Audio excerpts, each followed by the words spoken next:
comes from Inman.com. Again, a real estate source for the industry, agents, brokers, and others, mortgage people, that sort of thing. And this came out yesterday. Darren, you pointed it out. Let me go ahead and read through it here. Redfin shuts down iBuyer. Shuts down iBuyer Redfin now while slashing 13% of workforce. So don't like to hear that. Let's see here. Okay. As many as 264 employees impacted by the cuts were from Redfin Now, the company's iBuying division, while an additional 218 jobs from other departments are also being eliminated. All right. Redfin is slashing 13% of its staff and shutting down its iBuying program, Redfin Now. The company announced in a SEC filing Wednesday morning. As many as 264 employees impacted by the cuts were from Redfin's iBuying division, while a total of 862 positions were eliminated. The company said in a blog post an additional 218 employees have had their positions eliminated, but given the option to take on another role within Redfin. Other eliminated positions came from the real estate services and headquarters staff departments, with 197 lead agent positions being let go, representing 9% of the total amount of lead agents, according to the SEC filing. To prosper in a housing downturn that could last at least through 2023, we have to simplify our business. We're closing our iBuying business, Redfin Now, because maintaining a profit with rising interest rates would make our offers on homes insultingly low. A spokesperson for the company said in a statement, "We're laying off employees beyond Redfin Now because we expect to sell fewer homes, even as we keep taking market share." Laid off employees were given 10 to 15 weeks of severance pay, depending on tenure and 3 months of healthcare coverage. None of this makes a layoff any less heartbreaking. The people leaving Redfin have been brilliant, loyal colleagues. We will give them several months of severance pay and health insurance and hope we can one day employ them again, the company spokesperson said. The announcement comes 2 days after Redfin stock hits a record low, bottoming out at $3.32, with analyst Jason Helfstein, head of internet research at Oppenheimer and Company, calling the stock fatally flawed because the company continues to use a fixed cost model for agents, which in turn prevents the company from optimizing margins when the housing markets decline and limits share gains when markets rebound. There it is. The Wednesday announcement is not the first time the company has shed staff this year, as rising mortgage rates have hampered real estate industry profits after a record-setting 2021. The online brokerage laid off 8% of its staff in June in a round that impacted agents, support staff, and product engineers. The company has declined in size by 27% since April 30th. If the additional 218 employees who had their positions eliminated chose to leave the company, it will have shrunk by 29% since April. While the June layoff was a response to the expectation that the company would sell less houses in 2022 than in 2021, the November layoff was a response to the expectation that the downturn would last into 2023, CEO Glenn Kelman wrote in a message to employees. The shuttering of the Redfin Now mirrors Zillow's closing of its iBuying program, Zillow Offers, in 2021, which saw the PropTech giant lay off 2,000 staffers and estimate that it would be forced to write down as much as $569 million on the thousands of homes on its books, underlining the inherent riskiness of large-scale iBuying. The share gains we could attribute to iBuying have become less certain as we rolled it out more broadly, especially now that our offers are so low, Kelman said in the blog post. iBuying is a staggering amount of money and risk for a now uncertain benefit. We've tied up hundreds of millions of dollars in houses that you yourself wouldn't want to own right now.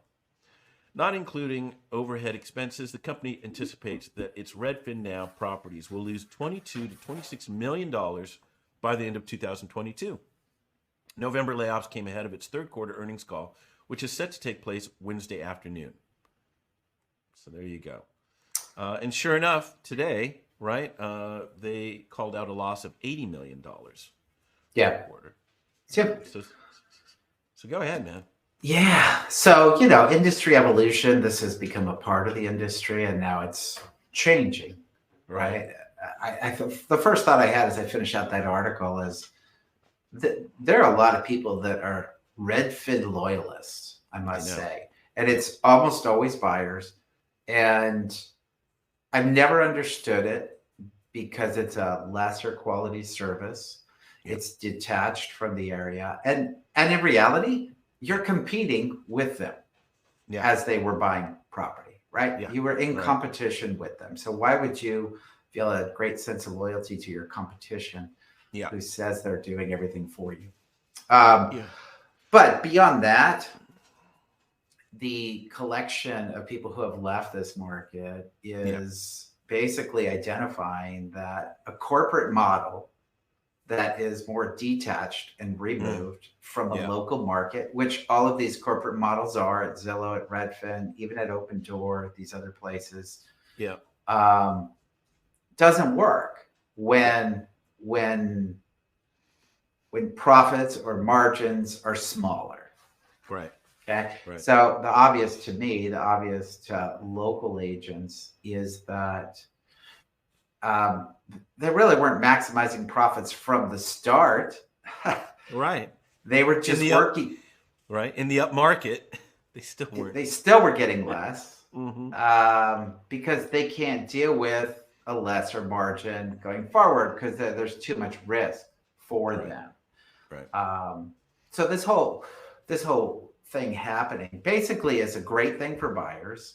First off, these opportunities that have been purchased by these big corporate conglomerates will be available to the local buyers that you weren't even seeing hit the market as a buyer. They were being sold offline.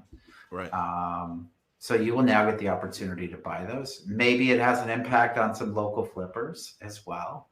I think it helps local. It helps buyers increase the inventory a little bit. I also think in some way, hopefully it's a wake-up call for sellers, that a local knowledgeable agent that has good experience, and I know at least in the areas we serve, there are a good amount of them. And there usually are everywhere. But there are some fantastic realtors out there that just really have a comprehensive model and approach to getting the best result for you. And they can't be beat by these corporate giants. So you have to put some faith in them. You have to identify and work with them. Well, we talked about this earlier, but, so for buyers, more inventory that they can get to directly instead of dealing with the middleman. Good news. But the other thing, we met with a potential seller yesterday, and he got a couple offers, from some iBuyers 2-3 months ago. And I think we're the shining example of what you just said. He was trying to decide whether to rent, take one of these offers, or sell, and it was problematic, right? How would you explain that? Well, their offer starts as a ballpark, and then he got to the point where some of them visited the property, and they were real offers in those moments, still pre-inspection, all that. But they pulled back on that offer, and Redfin was one of those. And he said to us, "Well, I have this offer," and we just looked at him and said, "You should take that offer. Just take it." Because in my opinion, it's probably no longer there. Because nobody's helping him maximize his return. And that's what we sat there and said. After being there for an hour, we could have gone on for 2 more hours about putting together a plan on how to get the best results in whatever the market may be. Because we know the local market. We know the buyer who's going to pay the most. And that's the direction we're going to guide you in. Yeah. Well, and you're pointing out another thing too that we've noticed with Redfin agents and other agents of this ilk. He was getting some real quality conversation there. He was a very considerate man, very smart guy. I don't know really if a Redfin agent or some of these lesser discount agents would have the experience, the knowledge, and the resources to bring to a guy like this.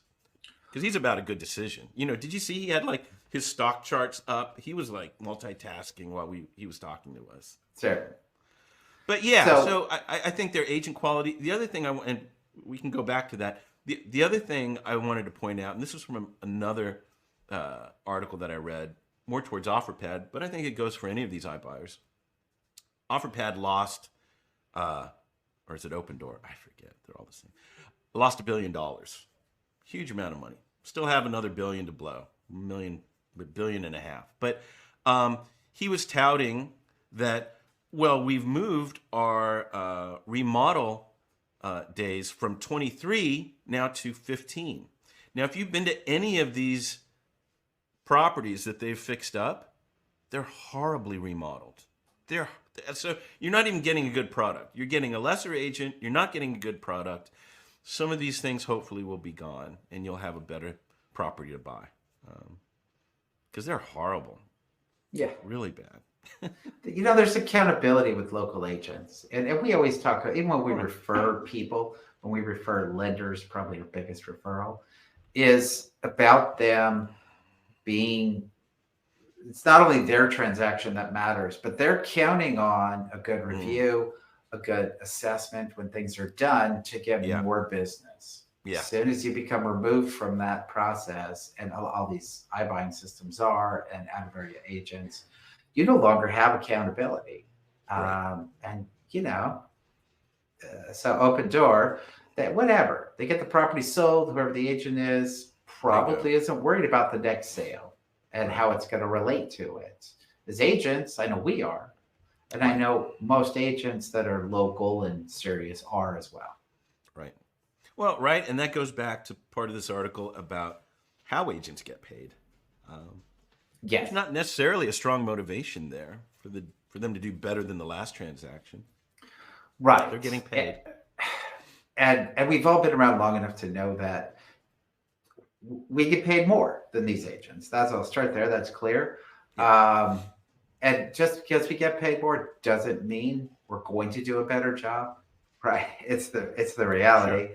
Sure. But it's more likely that you will, or at least the people that are more successful, as long as they're connected and involved in the process. I think where that gets lost a little bit is when things get so big where now you're dealing with an assistant down the line or a third or fourth person in the row. Now then you start losing quality.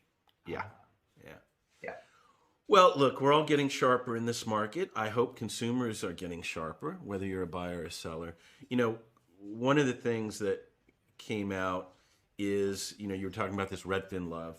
And I think there's also a Zillow love, right?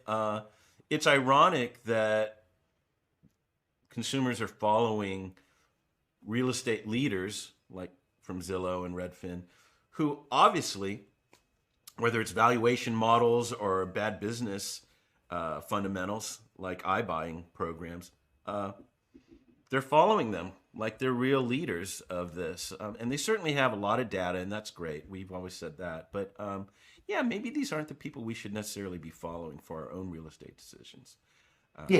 Well, we have to be aware of them. They're big. Sure. They're gonna yell from the rooftops, and people are gonna listen.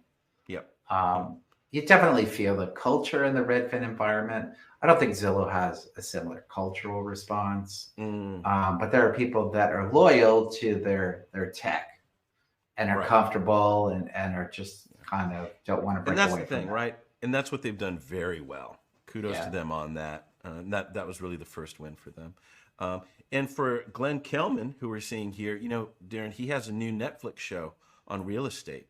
So we'll see how that does now. But he's the expert choosing houses for people.